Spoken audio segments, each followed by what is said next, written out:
Hey everyone, so I had fully intended to have this overview video up for you before even posting the agenda, but I was having some problems with internet specifically. This weekend, we've had in our neighborhood, a lot of internet interruptions, those of us that have AT&T. So I apologize for not being able to get that ready for you. So here is the overview of this week. I did have a couple of questions about some of the things here and how to find some things. So I'm going to go over that with you right now. And then, yeah, you should be set for the week after this. But if not, please, of course, ask me. Just send me an email and I will get back to you as soon as I possibly can. Right, let's see here. Okay, so in this agenda, if you haven't looked at it already, which hopefully you have the 4 main sections: the introduction, you have the reading assignments, you have the discussion board assignment, and you have information about project 1. Right. So the introduction just kind of tells you that we're shifting our reading from the vernacular tradition into some of the earliest poetry that was written during the period of people coming from Africa, the Middle Passage, and slavery here in the US, well, what has become the US. So go ahead and just read through that yourself, and you will have more information coming up. So your assignments today, we have Lucy Terry Prince. You have her famous, her only really well-known poem, Bars Fight. And then you want to watch this little video. It's only 1.5 minutes long about her, and read the poem. And then in your journal for the week, write about 3 things you think are important, 3 questions you have based on the reading, and 3 things you can connect to the reading, 3 ways you can connect to the reading. These ways that you connect, like maybe there's a theme that you've noticed that you've had experience with. Maybe it reminds you of something else you've read, or a show you've watched, or a movie, or a song, or anything, or a friend's experience. We're just looking for different ways you can make these readings meaningful for you on a personal level. And I forgot to mention, so I'm going to go back real quick, but because we're reading poetry this week, and we'll be reading poetry at other times throughout the semester, I did put together in the past a little guide for helping you kind of read through poetry. There are questions, there's a whole list of questions in the guide. You don't have to respond to all those questions. Those are questions to keep in mind as you're reading and maybe think about. And maybe 1 or 2 of those will show up in your reading journal if you find that they're relevant, that they connect to what we're doing. So we have Lucy Terry Prince, then we have Phyllis Wheatley, and you can read a little bit about her, watch her 1.5 minute video, and then choose your own 5 to 7 poems from her collection, Poems on Various Subjects, Religious and Moral. And as a whole, so not for each individual poem, but as a whole, or maybe there's 1 or 2 poems you really want to concentrate on, go ahead and again write down 3 things you think are important, 3 questions you have, and 3 ways you can connect. And then our third author for this week is Jupiter Hammond. And we have another short video about him. And then you will read his poem, which has a very long name, An Address to Miss Phyllis Wheatley, Ethiopian poetess in Boston, who came from Africa at 8 years of age and soon became acquainted with the gospel of Jesus Christ. Very long, very long title. But you'll read his poem, and you will respond again with 3 things you think are important, 3 questions you have, and 3 ways you connect to this reading. And this one, because he's writing directly, it's an address to Miss Phyllis Wheatley, and you will have just read 5 to 7 poems by Phyllis Wheatley. Maybe you can make connections between the poems you read and the things that Hammond addresses in his poem addressed to Phyllis Wheatley. All right, so at the end of the week, your reading journal will consist of 3 separate entries, one for Bars Fight, one for your selections from Phyllis Wheatley, and one entry for Jupiter Hammond. And with your journals, I'm not looking for anything super polished. You can use bullet points and kind of some fragments as long as the ideas are there and I can tell that you are thinking about, questioning, and connecting with what you're reading. That's what I'm looking for on that. Now, the discussion board, this is where someone had a really important question. So again, with all of the glitchiness with the internet over the weekend, I think that when I created the link for your discussion groups on the left-hand menu, it just didn't show up for you. Probably I lost internet connection during that time and didn't realize that it didn't show up. So some of you did find it in your I think in your upcoming assignments or through the grades or somehow you found it. I don't really know how, but good job. So I did recreate that. The link is there and it should be right below the announcements link in the left-hand menu on Blackboard. When you open that up, it should go straight to the discussion group that you've been assigned to. And then from there, you can see your group discussion board and the whatchamacallit. Hold on, I'm actually going to move that. I have 2 screens and I'm going to move that tab up to this screen so that we can look at it together. So you can see here that on the left is your discussion board link. And when you open it, when I open it, I get all of the groups, but when you open it, you should just get your own group. So I'm just going to use discussion group A as an example here. When you open it, you should see who's in your group. And if you scroll down to group tools, you should see the discussion board. And then you should see the discussion for the week with your questions at the top in purple. And then just more information about the discussion board, the expectations, the due dates, and that here below that. And so when you click on this blue link, you will be able to create your own thread and share your responses to the questions. And then once your group members have created their threads, you can go in and reply to them so that you can have a conversation. If you would like, whoever creates the first thread, you could all just do all of your communicating in that one thread as replies and back and forth, whichever your group kind of feels most comfortable doing. Just make sure that you are responding to your classmates so that it is a discussion and not just a bunch of people just throwing their ideas and nobody really looking at them. So remember, this is supposed to be a discussion, which means you have to be checking back and responding to your classmates and responding to their responses to you, just like you would in a regular discussion.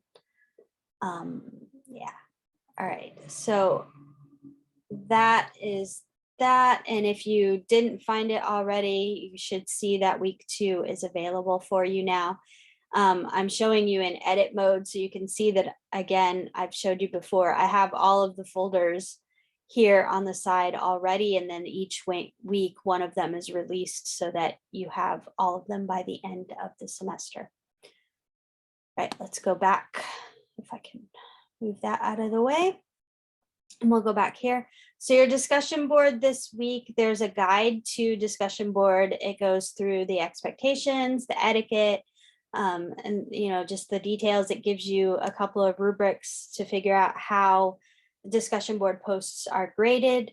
I will tell you that in the discussion board, if you are giving, well thought out answers to the questions, if you are really engaging in conversation with your classmates, and by engaging in conversation, I don't mean just saying, oh yeah, that's good, or yeah, I said the same thing, it's good that we think alike. That's not really conversation. I want you to ask each other questions, pull out other connections, even question whether somebody's interpretation is consistent with your own. Like maybe you have differences of opinion. And remember, in a discussion, you can share your differences of opinion in a respectful manner, and maybe even come to some new understandings. That's the ideal. So your questions this week, this is a literature course, so why would we begin our studies with pieces that were meant to be heard rather than read? And what have you gained from listening to the recordings of this week's, or actually last week's, I meant to change that and I forgot, last week's material, and how do you think it will influence the ways you read and respond to our future texts? So those are the questions that you will want to answer on the discussion board. Make sure you've read the discussion board guidelines first so that you don't make any glaringly obvious mistakes to begin with, although we all make mistakes and we just learn from them. Right. So project 1, this is going to be something we'll be working on over the next few weeks. The project is using the signifying monkey and other African folktales you find as models. Create your own short folktale. And it does not have to be long, just a very short little folktale. Think of along the lines of like the length of a fable, maybe. Then create a larger narrative in which one character or a small group of characters shares that folktale with others. And again, that doesn't have to be like you're not writing a big long story. Your whole project is only going to be 750 to 1,000 words. So your larger narrative should be set in the time of slavery and could take place on a slave ship or on a plantation. So you could imagine being on a slave ship and telling this tale, maybe to pass the time, to offer comfort to someone, to try and teach the white people a lesson. I don't know, you wouldn't be able to communicate with them, but in your story, you could. Maybe you could make that part of your story. Whatever it is, just be imaginative. You don't have to go too crazy on this. Just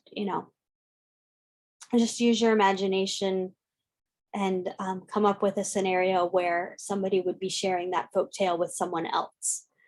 Your finished project, again, is only going to be 750 to 1,000 words, which is not very much.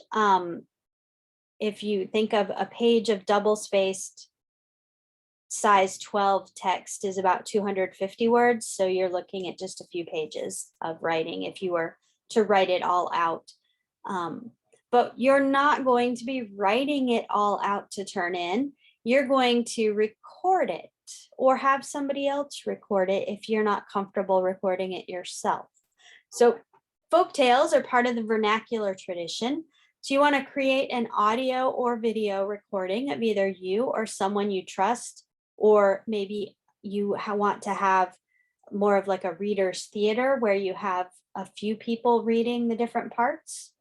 But you're going to create some sort of an audio or video recording of your performance, because it is an audio, it's a vernacular tradition piece. And then that's what you will submit.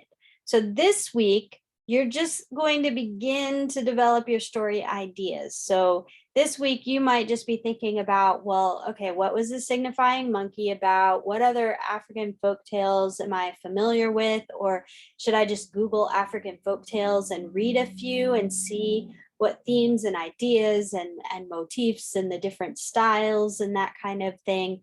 And you're just getting your own ideas. So you're not turning in anything for this project this week.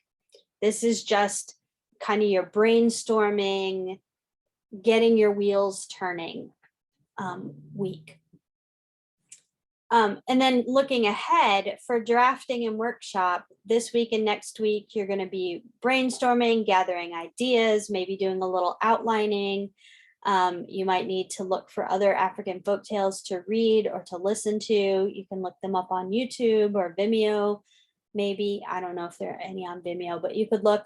You can, Google and just see what you come up with. You could go to the library and go to the children's section and look for African folktales, whatever, kind of works for you. And then in week 4, you're going to actually draft the project. So you'll have to have some sort of, a script or guideline or something written out. Some of you may want to write it all out kind of word for word. Some of you might be more confident just doing like sort of bullet pointed outline sort of thing. But you'll want to draft it. You'll want to maybe do some rehearsal a little bit. In week 5, you're going to share and workshop your drafts. Now, ideally, you would share at least an audio recording, if not a video, but some of you may not quite be ready for that at that point. And what you'll share is your outline, your notes, your script. But you'll be sharing in your groups, and the discussion that week will specifically be workshopping your drafts, getting ideas from each other, helping each other and whatnot. And then in week 6, you're going to revise and submit your projects. So we have a little bit of time to work on this and get it really what you want it to be before you will be submitting it to me. Right. So if you have any questions about that as we go, of course, I would like you to ask those so that I can help you out. Right. And then the last or close to the last slide of every agenda is going to be a recap of the assignments that are due for this week, or, for whatever week it is. So this week you have your initial discussion board post, which is where you are responding to the questions.